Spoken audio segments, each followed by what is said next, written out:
Goeiemôre en welkom by ons Woensdagoordenkings. Het jy al ooit rondom jou gekyk en gewonder hoekom die verkeerde mense aanhoudend wen?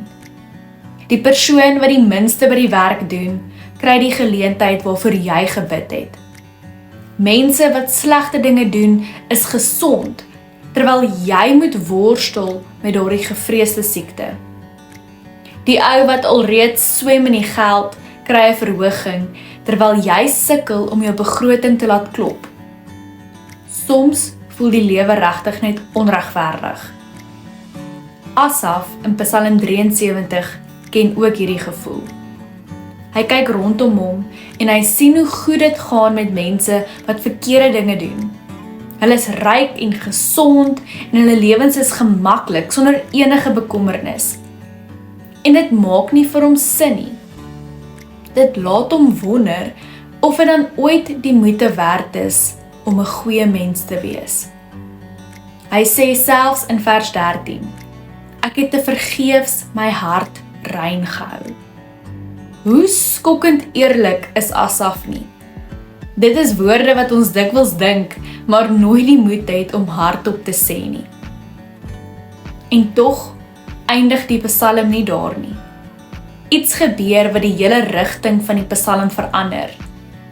In vers 17 sê hy, totdat ek in die heiligdom van God ingegaan het. Totdat. Een klein woordjie, maar dit verander die hele psalm. Want tot op hierdie punt het Asaf heeltyd gekyk na die mense rondom hom.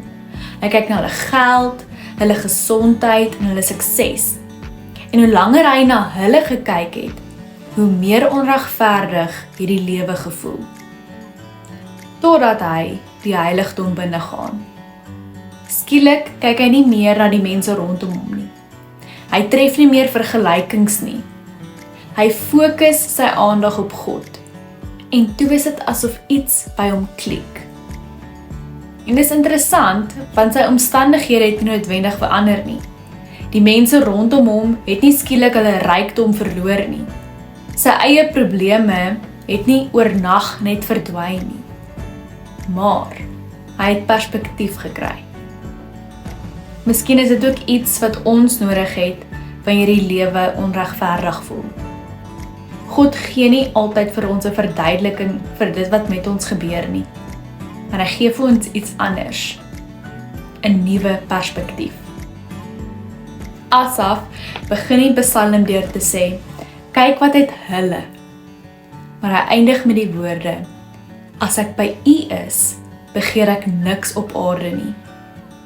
En dit is ook my uitnodiging aan julle vandag. Kom ons fokus minder op wat die mense rondom ons het, en meer op die God wat by ons is.